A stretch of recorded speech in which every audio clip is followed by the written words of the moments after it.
Our next guest has a unique view of the Syrian refugee crisis. Ece Goksedef is a roving reporter with Al Jazeera Turkey who's been reporting from the Syrian-Turkey border for the past 5 years. And she joined us earlier from Ankara, Turkey. Ece, 5 years of covering that border, watching thousands of Syrians cross. What have you seen change? Now, today, official numbers are 3,550,000 refugees in Turkey, and nearly 3 million of it is the Syrians. And in 5 years, 5 years ago, they started with tens numbers, but then they started to stay in tent camps on the border, and there was only two camps. But in 2 years, it was 13 camps. And in 2013, they realized that they are not going back to their country. The war is not ending soon. So they started living in apartments. They started businesses. They are now, most of them are, I mean, a large number of Syrians are now small shop owners, and they run businesses. So today, only 10% of Syrians, around 300,000 Syrians, only stay in camps on the borders. The other ones, nearly more than 2 million Syrians, now live around Turkey, and they have their apartments, they rented apartments, they have their businesses, and also they work as NGO workers in the NGOs which help Syrian refugees, and.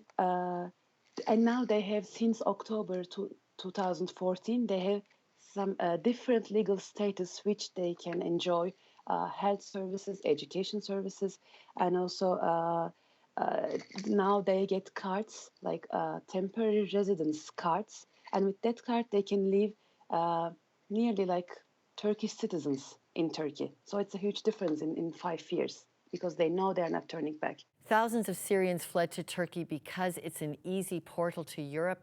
You spoke to people taking that dangerous boat trip across the Aegean Sea. What was their reason for taking such risk? Yeah, I covered these desperate journeys, I might say, on the Aegean coast for weeks, and it was top numbers on the summer of 2015. But we can say like 1/3 of these refugees actually were Iranians, Afghans, and people from Pakistan, which used the opportunity emerged by the Syrians actually. But they're economic migrants, we call them, and they can be sent back to their countries legally. But the Syrians, the first comers, the Syrians who came to Turkey first years, they have a better life here in Turkey.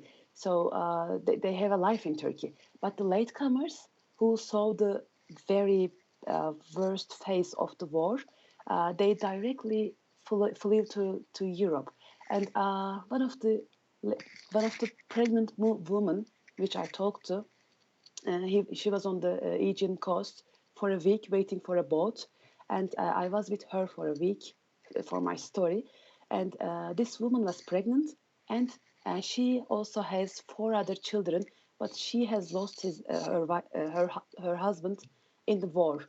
So I asked her, "You're risking your life on the Aegean Sea with your five children, four children, and one in her belly," and she told me, instead of being in a war under the bombs every day, I prefer risking my life and my children's life on the Aegean Sea for a better life. She actually told me that, and that's the story. Yeah. Canada welcomed 35,000 of those Syrian refugees last year. It pales in comparison to the 4 million Turkey is now hosting. What has worked in the integration process for your country? Yeah. First of all, we have to point this out. Like Turkey is used to refugees, so Iranian refugees, Pakistani, and Iraqi refugees after the Gulf Wars. But of course, this is a whole different story, because it's now 3 million of Syrians. But at the same time, Syria is a neighboring country which we used to have so many links, especially trade links and educational and cultural links. And we didn't need a visa to go to Syria, and Syrians didn't need a visa to come to Turkey. And especially on the bordering towns, people can speak Turkish and Arabic both. And they are mostly relatives since the Ottoman times. So it's a very similar culture. We are very similar. We know Syrians very well.